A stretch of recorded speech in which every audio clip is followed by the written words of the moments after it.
5 नवंबर 2009 की बात है। हैदराबाद के Rajiv Gandhi international cricket stadium Uppal में एक ऐसा मैच खेला जा रहा था जिसकी कल्पना किसी ने भी नहीं की थी। विश्व के सबसे बेहतरीन बल्लेबाज सचिन तेंदुलकर द्वारा खेली गई एक ऐसी पारी जो विश्व क्रिकेट के पंडितों को हैरान कर देने वाली पारी थी। वो सचिन तेंदुलकर ने ऑस्ट्रेलिया जैसी टीम के सामने खेलकर एक मिसाल ही पैदा कर दिया था। ये एक ऐसी पारी थी जिसे देखकर वहां पर मौजूद हजारों लोगों के आंखों से आंसू तक आ गए थे। तो फ्रेंड्स, आइए अब देर न करते हुए चलते हैं इस रोमांचक मैच पर और देखते हैं कि सचिन तेंदुलकर ने किस तरह से ऑस्ट्रेलिया के सभी गेंदबाजों की हवा निकाल दी थी। लेकिन फ्रेंड्स, मेरी आप लोगों से हाथ जोड़कर रिक्वेस्ट है, अगर आप सचिन तेंदुलकर को दुनिया का सबसे महान बल्लेबाज मानते हैं और सचिन ही थे जो ऑस्ट्रेलिया के खिलाफ सबसे ज्यादा रन बनाते थे, अगर आप उन्हें एक अच्छा प्लेयर मानते हैं तो चैनल को जरूर सब्सक्राइब करें, क्योंकि फ्रेंड्स इस तरह की स्टोरी लाने में बहुत ही मेहनत करनी पड़ती है। तो फ्रेंड्स, आपके एक सब्सक्राइबर से हमारा मनोबल बहुत ही ज्यादा बढ़ जाता है, पूरी टीम का मनोबल मेरे बढ़ जाता है। तो फ्रेंड्स, आप मेरे चैनल को जरूर सब्सक्राइब करें। तो फ्रेंड्स, आइए अब चलते हैं इस रोमांचक मैच पर। तो जैसा कि फ्रेंड्स, ये भारत और ऑस्ट्रेलिया के 7 मैचों की सीरीज का 5वां मैच था। अब टॉस की बात की जाए तो ऑस्ट्रेलिया के कप्तान रिकी पॉन्टिंग टॉस जीतकर पहले बल्लेबाजी करने का निर्णय लेते हैं और भारतीय टीम को गेंदबाजी के लिए आमंत्रित करते हैं। अब ऑस्ट्रेलिया की बात की जाए तो ऑस्ट्रेलिया की तरफ से ओपनिंग करने के लिए उनके 2 धुरंधर ओपनर बल्लेबाज शॉन मार्श और शेन वाटसन बीच मैदान पर आते हैं। और वहीं पर इंडिया की बात करें तो इंडिया की तरफ से पहले ओवर की जिम्मेदारी प्रवीण कुमार अपने कंधों पर उठाते हैं। अब पहले ओवर की बात की जाए तो पहले ओवर में ऑस्ट्रेलिया के ये दोनों बल्लेबाज संभल कर खेलते हैं और 3 रन ही बनाते हैं और ऑस्ट्रेलियाई टीम का रनों का आगाज करते हैं। और अब इन दोनों ओपनरों की बात करें तो ये दोनों ओपनर बल्लेबाज बहुत ही चतुराई के साथ खेलते हुए 9.5 ओवर में ही ऑस्ट्रेलिया के स्कोर को 50 रन के पार पहुंचा देते हैं। जी हां साथियों, 9.4 गेंद के बाद ऑस्ट्रेलिया का स्कोर 49 रन रहता है, लेकिन मुनफ पटेल की अगली गेंद पर छक्का लगाकर ऑस्ट्रेलिया का स्कोर ये दोनों 50 रन के पार पहुंचाते हैं। अब 50 रन बन जाने के बाद कोई विकेट न गिरता देख भारतीय कप्तान महेंद्र सिंह धोनी परेशान हो जाते हैं, क्योंकि अब ये दोनों खिलाड़ी जम चुके थे और ऐसी स्थिति में कोई भी कप्तान विकेट न गिरता देख परेशान हो सकता था। और यही नहीं, अभी ये दोनों खिलाड़ी महेंद्र सिंह धोनी की और भी परेशानी बढ़ाने वाले थे। हद तो तब हो जाती है, जी हाँ साथियों, जब ये दोनों प्लेयर मिलकर 15.4 ओवर में ही ऑस्ट्रेलिया के स्कोर को 100 रन पर पहुंचा देते हैं। और अब ये दोनों प्लेयर एकदम सेट हो चुके थे और देखते ही देखते 25 ओवर में इन दोनों के बीच में 144 रनों की पार्टनरशिप हो जाती है। अब भारतीय कप्तान महेंद्र सिंह धोनी को कुछ भी समझ में नहीं आ रहा था कि इस जोड़ी को कैसे तोड़ा जाए। लेकिन तभी 26वें ओवर की दूसरी गेंद पर हरभजन सिंह शेन वाटसन को 93 रन के स्कोर पर रविंद्र जडेजा के हाथों कैच आउट कराकर ऑस्ट्रेलिया को पहला झटका देते हैं और 145 रन के स्कोर पर ऑस्ट्रेलिया अपना पहला विकेट खो देती है। शेन वाटसन की बात करें तो शेन वाटसन 89 गेंदों पर 93 रन बनाकर आउट हो जाते हैं। वो अपने शतक से चूक जाते हैं। इस दौरान शेन वाटसन के बल्ले से 9 चौके और 3 गगनचुंबी छक्के भी निकलते हैं। अब शेन वाटसन के आउट हो जाने के बाद शॉन मार्श का साथ देने के लिए बीच मैदान पर आते हैं ऑस्ट्रेलिया के कप्तान खुद रिकी पॉन्टिंग। और अब ये जोड़ी भी भारतीय टीम को बहुत ही परेशान करती है। जी हाँ साथियों, देखते ही देखते ऑस्ट्रेलिया मात्र 35 ओवर में ही 200 रन के पार चला जाता है। अब रिकी पॉन्टिंग के स्कोर की बात करें तो रिकी पॉन्टिंग अभी तक 33 गेंदों पर 26 रन बनाकर नाबाद थे, तो वहीं पर उनके साथी बल्लेबाज शॉन मार्श 89 गेंदों पर 77 रन बनाकर खेल रहे थे। और अब इसके बाद रिकी पॉन्टिंग अपना हाथ खोलना शुरू कर देते हैं और बहुत तेजी के साथ रन बनाना शुरू करते हैं। और देखते ही देखते रिकी पॉन्टिंग 44 गेंदों पर 45 रन पर पहुंच जाते हैं। लेकिन तभी 39वें ओवर की 5वीं गेंद पर प्रवीण कुमार रिकी पॉन्टिंग को बोल्ड आउट करके भारतीय टीम को दूसरी सफलता दिलाते हैं। और इस तरह से ऑस्ट्रेलिया के कप्तान रिकी पॉन्टिंग 45 गेंदों पर 45 रन बनाकर आउट हो जाते हैं और ऑस्ट्रेलिया को यह झटका 236 रन के स्कोर पर लगता है। अब इन दोनों के बीच पार्टनरशिप की बात की जाए तो इन दोनों के बीच में मात्र 81 गेंदों पर ताबड़तोड़ 91 रनों की पार्टनरशिप हो जाती है। अब रिकी पॉन्टिंग के आउट हो जाने के बाद शॉन मार्श का साथ देने के लिए बीच मैदान पर आते हैं ऑस्ट्रेलिया के सबसे विस्फोटक बल्लेबाज कैमरून व्हाइट। लेकिन ये जोड़ी कुछ खास नहीं कर पाती है। जी हाँ साथियों, आशीष नेहरा की गेंद पर 43वें ओवर की 5वीं गेंद पर शॉन मार्श गौतम गंभीर को 112 रन बनाकर एक आसान सा कैच थमा बैठते हैं और इस तरीके से ऑस्ट्रेलिया को 270 रन के स्कोर पर तीसरा झटका लग जाता है। अब शॉन मार्श के आउट हो जाने के बाद बीच मैदान पर आते हैं कैमरून व्हाइट का साथ देने के लिए ऑस्ट्रेलिया के ऑलराउंडर प्लेयर माइक हसी। अब ये दोनों ऑस्ट्रेलियाई बल्लेबाज यहीं से भारतीय गेंदबाजों के ऊपर कहर बनकर टूट पड़ते हैं। जी हाँ साथियों, देखते ही देखते इन दोनों के बीच में बहुत ही तेजी के साथ पार्टनरशिप शुरू हो जाती है। ये दोनों बल्लेबाज किसी भी भारतीय गेंदबाज को नहीं छोड़ रहे थे। जो भी गेंदबाज इनके सामने आ रहा था उसी को ये लोग रडार पर ले रहे थे। और देखते ही देखते इन दोनों के बीच में मात्र 42 गेंदों पर 80 रनों की पार्टनरशिप हो जाती है और ऑस्ट्रेलिया का स्कोर 350 रन के पार पहुंच जाता है। लेकिन पारी की अंतिम गेंद पर कैमरून व्हाइट प्रवीण कुमार को छक्का लगाने की प्रयास में सचिन तेंदुलकर को कैच थमा बैठते हैं और इस तरह से ऑस्ट्रेलिया को चौथा झटका लगता है। ऑस्ट्रेलिया की बात करें तो ऑस्ट्रेलिया पूरे 50 ओवर में 4 विकेट खोकर 350 रन का स्कोर बनाती है और भारतीय टीम के सामने 351 रन का लक्ष्य देती है। अब कैमरून व्हाइट की बात करें तो कैमरून व्हाइट आउट होने से पहले लगभग 173 की स्ट्राइक रेट के साथ मात्र 33 गेंदों पर 5 छक्के और 2 चौकों की मदद से 57 रनों की ताबड़तोड़ पारी खेलते हैं। और वहीं उनके साथी बल्लेबाज माइक हसी की बात की जाए तो लगभग 141 की स्ट्राइक रेट के साथ 22 गेंदों पर 2 छक्के और 1 चौके की मदद से 31 रन की शानदार पारी खेलते हैं। अब इतने बड़े लक्ष्य को देखकर सभी फैंस को यह लगने लगा था कि भारतीय टीम बहुत ही बुरी तरीके से इस मैच को हारेगी। लेकिन अब इस मैच में ऐसा रोमांच आने वाला था जिसकी कल्पना शायद किसी भी फैंस ने नहीं की थी। जी हाँ साथियों, सचिन तेंदुलकर ने अब इस मैच में ऑस्ट्रेलियाई गेंदबाजों के साथ वो किया जिसको ऑस्ट्रेलिया के कप्तान रिकी पॉन्टिंग आज भी बयान नहीं कर पाते हैं। तो साथियों, भारत की पारी पे चलने से पहले मैं एक बार आपसे फिर से रिक्वेस्ट करना चाहूंगा कि अगर आप सचिन तेंदुलकर और वीरेंद्र सहवाग को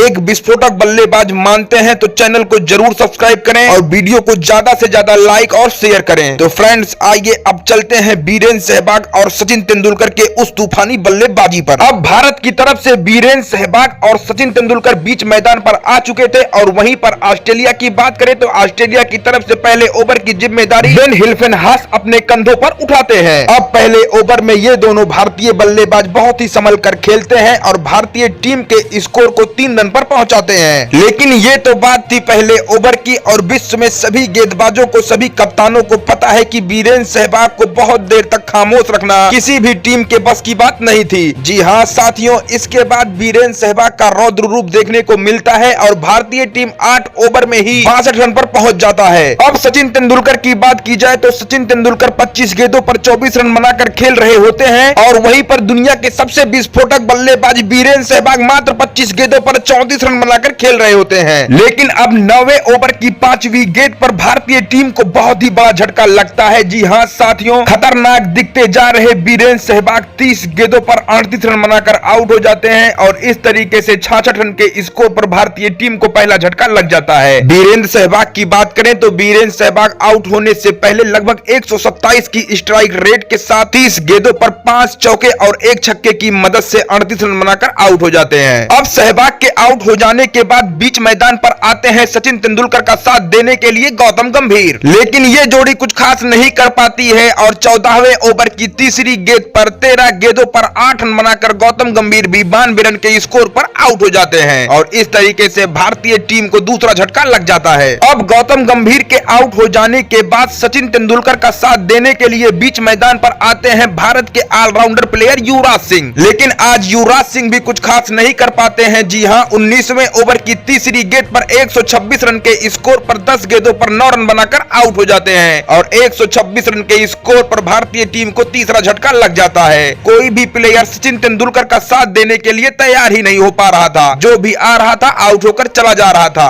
अब 19वें ओवर की समाप्ति तक की बात की जाए तो भारतीय टीम का स्कोर 3 विकेट पर 126 रन होता है और वहीं पर सचिन तेंदुलकर की बात करें तो सचिन तेंदुलकर मात्र 60 गेंदों पर 66 रन बनाकर खेल रहे होते हैं। अब युवराज सिंह के आउट हो जाने के बाद सचिन तेंदुलकर का साथ देने के लिए बीच मैदान पर आते हैं भारतीय कप्तान महेंद्र सिंह धोनी। लेकिन महेंद्र सिंह धोनी भी कुछ खास नहीं कर पाते हैं और 15 गेंदों पर मात्र 6 रन बनाकर आउट हो जाते हैं और इस तरह से भारतीय टीम को 24वें ओवर की तीसरी गेंद पर 162 रन के स्कोर पर चौथा झटका लग जाता है और अब यहीं से सभी को लगने लगता है कि भारतीय टीम अब ये मैच बहुत ही बुरी तरह से हार जाएगा। लेकिन अभी इस मैच के हार और जीत के बीच भारत के सबसे महान बल्लेबाज, पूरे विश्व के सबसे महान बल्लेबाज सचिन तेंदुलकर खड़े थे। जी हां साथियों, सचिन तेंदुलकर मात्र 75 गेंदों पर 55 रन बनाकर खेल रहे थे। और अब वहीं पर बात करें अगले बल्लेबाज की तो धोनी के आउट होने के बाद सचिन तेंदुलकर का साथ देने के लिए बीच मैदान पर आते हैं भारत के सबसे बेहतरीन ऑलराउंडर बल्लेबाज सुरेश रैना। अब सुरेश रैना और सचिन तेंदुलकर के बीच में बहुत ही तेजी के साथ पार्टनरशिप शुरू हो जाती है और देखते ही देखते इन दोनों के बीच में 114 गेंदों पर शानदार 137 रनों की पार्टनरशिप हो जाती है। हालांकि 299 के स्कोर पर सुरेश रैना 100 की स्ट्राइक रेट के साथ 59 गेंद पर 3 चौके और 3 छक्कों की मदद से 59 रन बनाकर आउट हो जाते हैं, लेकिन पूरी तरीके से भारतीय टीम को इस मैच में वापस ला देते हैं। अब सचिन तेंदुलकर की बात की जाए तो सचिन तेंदुलकर अभी 131 गेंदों पर 169 रन बनाकर नॉट आउट खेल रहे थे। अब भारतीय टीम को यहां से जीत के लिए 7 ओवर में 51 रनों की जरूरत होती है, लेकिन फ्रेंड्स 48वें ओवर की पहली गेंद पर 332 रन के कुल निजी स्कोर पर सचिन तेंदुलकर 175 रनों की शानदार पारी खेलकर आउट हो जाते हैं और इस तरह से भारतीय टीम को बहुत ही बड़ा झटका लग जाता है। अब सचिन तेंदुलकर के आउट होते ही पूरी भारतीय टीम 50 ओवर भी नहीं खेल पाती है और 49.4 ओवर में ही 347 के स्कोर पर ऑल आउट हो जाती है और इस तरह से भारतीय टीम इस मैच को 3 रनों से हार जाती है। तो फ्रेंड्स, सचिन तेंदुलकर की पारी पर आप लोग क्या कहना चाहेंगे? अपनी राय कमेंट बॉक्स में जरूर रखें। और फ्रेंड्स, अगर ये वीडियो और जानकारी अच्छी लगी हो तो वीडियो को भी ज्यादा से ज्यादा लाइक और शेयर कीजिए और साथ में चैनल पर नए हो तो चैनल को भी सब्सक्राइब कीजिए। फ्रेंड्स, हम आपके लिए ऐसी ही सच्ची और अच्छी जानकारियां लेके आते रहेंगे, तो फ्रेंड्स चैनल को जरूर सब्सक्राइब कीजिए। तो फ्रेंड्स, मिलते हैं बहुत जल्द एक ऐसी ही वीडियो के साथ। तब तक के लिए नमस्कार, जय हिंद, जय भारत, वंदे मातरम।